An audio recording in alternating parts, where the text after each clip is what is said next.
नमस्कार, मी पंजाब डक. हे 18 तारखेपर्यंत पाऊस चालू राहणार आहे. 22-23 तारखेला ऑगस्टला देखील पाऊस येणार आहे.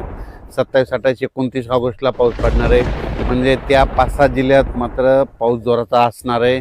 म्हणून पूर्व विदर्भातल्या शेतकऱ्यांनी हा अंदाज लक्षात घ्यायचा. पूर्व विदर्भामध्ये गोंदिया जिल्ह्यामध्ये मुसळधार पाऊस पडणार आहे. हे 8 दिवसामध्ये, शेवटच्या आठवड्यात बी, हे आता या 2-3 दिवसात बी वर्धा जिल्ह्यात बी तशीच परिस्थिती राहील. नागपूर जिल्ह्यात देखील, अमरावतीकडं देखील राहील. त्याच्यानंतर चंद्रपूर, गडचिरोली, यवतमाळ, आर्णी ह्या परिसरामध्ये, त्या 6 जिल्ह्यामध्ये पूर्व विदर्भातल्या तिकडं चांगला जोराचा पाऊस असणार आहे. म्हणजे 30 तारखेपर्यंत दररोज वेगवेगळ्या भागात पडणार आहे. भाग बदलत राहणार, पण जोराचा पडणार, म्हणून पूर्व विदर्भातल्या शेतकऱ्यांना अंदाज लक्षायचा. त्याच्यानंतर आज राज्यात काय परिस्थिती राहणार आहे. आज मराठवाड्याचा विचार केल्याच्यानंतर परभणी जिल्हा, लातूर जिल्हा, बीड जिल्हा, धाराशिव जिल्हा, जालना जिल्हा, संभाजीनगर, हिंगोली, नांदेड ह्या मराठवाड्यामध्ये मात्र आज दुपारनंतर वेगवेगळ्या भागात भाग बदलत मात्र आणखीन 18 तारखेपर्यंत असाच विखुरलेल्या स्वरूपाचा पाऊस मराठवाड्यामध्ये पडणार आहे, म्हणून हा अंदाज लक्षायचा. पश्चिम महाराष्ट्राकडे सोलापूर जिल्हा, सांगली जिल्हा, कोल्हापूर, त्याच्यानंतर साताराच्या पश्चिम भाग, पुणे जिल्हा, त्याच्यानंतर कोकणपट्टी, तिकडं मात्र आज देखील दुपारनंतर जोरात पाऊस पडणार आहे, म्हणून हा अंदाज लक्षायचा. सोलापूर जिल्ह्यात सर्वत्र नाही, पण वेगवेगळ्या भागात आज भाग बदलत 18 तारखेपर्यंत असाच विखुरलेल्या स्वरूपाचा पाऊस पडणार आहे, म्हणून अंदाज लक्षायचा. श्रीगोंदा, कडाष्टी, त्याच्यानंतर कर्जत, जामखेड, त्या अहिल्यानगर, बारामती, त्याच्यानंतर राऊर ह्या परिसरामध्ये आज बऱ्याच भागामध्ये या 3 दिवसामध्ये विखुरलेल्या स्वरूपाचा पाऊस असणार आहे, म्हणून हा अंदाज लक्षायचा. पुण्याकडे आज मात्र पाऊस चांगला सुरू होईल, म्हणून पुणेकरांना देखील अंदाज लक्षायचा. त्याच्यानंतर संगमनेर, अकोले त्या परिसरामध्ये देखील तिकडला पाऊस मात्र कंटिन्यू चालूच राहणार आहे, म्हणून संगमनेर, अकोला, इगतपुरीच्या शेतकऱ्यांनी अंदाज लक्षायचा. नाशिक जिल्ह्यामध्ये सरी चालूच राहतील, म्हणून हा अंदाज त्यांनी देखील लक्षायचा. त्याच्यानंतर जळगाव जिल्हा, नंदुरबार जिल्हा आणि इकडं धुळे आणि असं ह्या पट्ट्यामध्ये मात्र कमी दाबाचे पट्टे 2 एका पाठोमाग जात असल्यामुळे तिकडं मात्र पाऊस असाच दररोज, म्हणजे ह्या 18 तारखेपर्यंत आहे. आणि त्याच्यानंतर शेवटच्या आठवड्यात बी, ऑगस्टच्या शेवटच्या आठवड्यात बी पाऊस असणार आहे, म्हणून त्यांनी अंदाज लक्षायचा. फक्त काय होणार आहे, मराठवाड्यामध्ये काही भागामध्ये, बीड जिल्ह्यामध्ये काही भाग, त्याच्यानंतर सोलापूर, लातूर ह्या परिसरामध्ये खूप मोठा पाऊस नाही, फक्त पिकाला लागेल तसाच पाऊस पडणार आहे, म्हणून हा अंदाज त्या शेतकऱ्यांना लक्षायचा. हा जो पाऊस पडणार आहे 10 मिनिटाचा, 20 मिनिटाचा, अर्ध्या तासाचा, काही ठिकाणी 1 तासाचा पाऊस पडणार आहे.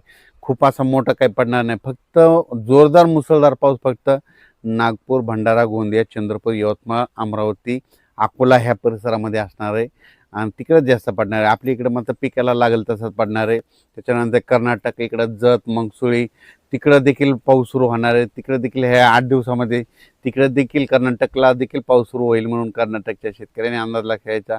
पंढरपूर, सांगोला, आटपाडी तिकडे देखील सरी चालू राहतील. कोल्हापूरला जोरदार पाऊस सुरू राहील, म्हणून कोल्हापूरकरांनी अंदाज लक्षायचा. साताराच्या पश्चिम भागामध्ये, पश्चिम भागाकडे मात्र जास्त पावसाचा जोर असेल, म्हणून ते लक्षायचं. कोकणपट्टीचा मात्र पाऊस मात्र इकडं रत्नागिरीपासून तर पालघरपर्यंत ते मात्र जोराचाच पाऊस राहणार आहे. महाबळेश्वर हे सगळीकडं ते मात्र अंदाज त्या शेतकऱ्यांनी लक्षायचा. त्याच्यानंतर अहिल्यानगरमध्ये वेगवेगळ्या भागात विखुरलेल्या स्वरूपात पाऊस आहे, सर्वदूर नाही पडणार, म्हणून अंदाज लक्षायचा. संभाजीनगर जिल्ह्यामध्ये सरी चालू राहतील, म्हणून त्यांनी देखील अंदाज लक्षायचा. त्याच्यानंतर जळगाव जिल्ह्यामध्ये देखील आज दुपारनंतर आणि रात्रीच्याला देखील असाच विखुरलेला पाऊस असणार आहे, म्हणून अंदाज लक्षायचा. पण रावेर म्हणजे मध्य प्रदेशच्या लगत मध्ये रावेर त्या परिसरामध्ये जोरदार पाऊस पडणार आहे, म्हणून त्यांनी हा अंदाज लक्षायचा. त्याच्यानंतर इकडं बुलढाणा जिल्हा, मेकर, खामगाव, नांदुरा, मलकापूर ह्या परिसरामध्ये देखील ह्या 3-4 दिवसामध्ये पाऊस आहे. त्याच्यानंतर ऑगस्टच्या शेवटच्या आठवड्यात देखील पाऊस आहे, म्हणून हे लक्षायचं. लोणारकडे देखील आज पाऊस पडेल. इकडं मंठा या परिसरात देखील आज पाऊस पडणार आहे, म्हणून त्यांनी देखील अंदाज लक्षायचा. इकडे जालना जिल्ह्यात देखील पाऊस असणार आहे, पण सर्वदूर नाही, भाग बदलतच पडणार आहे, म्हणून अंदाज लक्षायचा. बीड जिल्ह्यात बी ठराविक भागातच पाऊस पडणार आहे, म्हणून अंदाज लक्षायचा. आणि विशेष म्हणजे हे जे पाऊस पडेल हे सोयाबीनसाठी पिकासाठी चांगलं आहे, कारण की फुलांमधून फुलं सुकल्याच्या नंतर आता शेंगामध्ये रूपांतर होतं आणि शेंगामध्ये जर ह्या पाऊस पडला तर ते शेंगाची चांगली वाढ झपाट्यानं होते. म्हणून हे पाऊस हा शेतकऱ्यासाठी वरदान ठरणारा पाऊस असणार आहे. फक्त या पावसामध्ये सर्वदूर व्याप्ती नाही, विखुरलेल्या स्वरूपाचा जर भाग बदलत असणार आहे. म्हणून हा अंदाज सर्व शेतकऱ्यांनी लक्षाचा आणि आपण आपल्या शेतीच्या कामाचं नियोजन करायचं. चांगला पाऊस मात्र या ऑगस्टमध्ये नाही, फक्त आहे पण फक्त काही जिल्ह्यातच आहे. ते मग ते जिल्ह्यात सांगितलं तुम्हाला, वर्धा जिल्हा, भंडारा जिल्हा, गोंदिया जिल्हा, नागपूर, चंद्रपूर, यवतमाळ, अमरावती, मोर्शी, त्यानंतर अचलपूर, दर्यापूर, ह्या परिसरामध्ये काय होणार आहे, मग तिकडं मात्र मुसळधार पाऊस पडणार आहे. फक्त मग ते 8 जवळपास 7-8 जिल्ह्यात